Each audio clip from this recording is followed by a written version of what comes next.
Hello guys, welcome to my channel. তো কেমন আছো তোমরা সবাই? আশা করছি তোমরা অনেক অনেক অনেক ভালো আছো, আর আমিও অনেক ভালো আছি। তো চলে এসেছি একটা আনাদার ব্লগ নিয়ে। তো আছে আমি তামান্না আর দিশামে চলে গেছিলাম আম্বেদকরের মাঠে।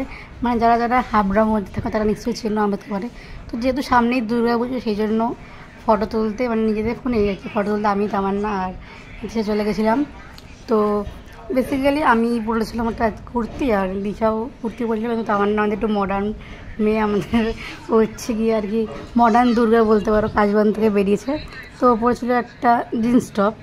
তো যেহেতু আমার সাথে আরেকটা ফ্রেন্ডে যাওয়া ছিল, বাট কোনো একটা কারণে সে যেতে পারেনি, তাই জন্য আমরা তিনজন চলে গেছিলাম।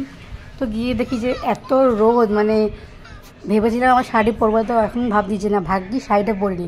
শাড়ি পরলে আমাদের মানে খুঁজে পাওয়া যেত না আর কি। তো আমরা ওই অবস্থায় চলে গেলাম। আমি গিয়ে রোদের মধ্যে তো মানে গিয়ে আমাদের অবস্থা খারাপ হয়ে গেছিলো। তো এখনও পুরো মাঠে আর কি কাশফুল ওঠেনি, মানে কয়েকটা সাইডে আর কি উঠেছিলো পিছন দিকটায়। তো আমি দিশা আর তামান্না ঢুকে গেলাম কাশবনের মধ্যে ফটো তুলতে। ও আর দিশা আগে চলে গেছিলো, আমি দাঁড়িয়ে দাঁড়িয়ে একটু ভিডিও করে নিলাম আমার। তো ওখানে তামান্না কাশফুল ছিটছিল আর কি, আর দিশা ওখানে ফটো তুলছিল। সব ক্যামেরাম্যান, আমাদের দিশা হচ্ছে গিয়ে আমাদের ক্যামেরাম্যান, মানে সবার ফটোগুলো ওই তোলে।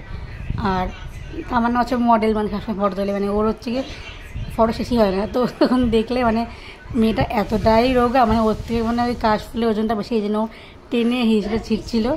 তো এখন দেখো সে ঢং করছে একটু। তো চশমা পরে তোমার কী মনে হচ্ছে আমাকে বলো। তো দেন আমি একটু শাহরুখ খানের পোজ দিলাম, আর তামান্নাকে বলছিলাম যে তুই পিছন দিকটা আয়, এসে একটু মানে কাজলের মতন রোম্যান্টিক সিন করবি। তো ও যা করলো, সে কোলে উঠতে গিয়ে উল্টে পড়ে গেছিলো। তো গাইজ আজকে ব্লগটা বেশি বড় করলাম না, যেহেতু অনেক রোদ ছিল, তাই আমরা তখন এখান থেকে বেরিয়ে গেছিলাম 1 ঘন্টা থেকে। তো আজকের ব্লগটা ছিল এই অবধি। তো ভালো লাগলে অবশ্যই লাইক কমেন্ট শেয়ার করে দিও, এবং চ্যানেলটিকে সাবস্ক্রাইব করে দিয়ে দেখা হচ্ছে নেক্সট কোনো একটা ধামাকাদার ব্লগে। তো ততক্ষণের জন্য সুস্থ থেকো, ভালো থেকো সবাই।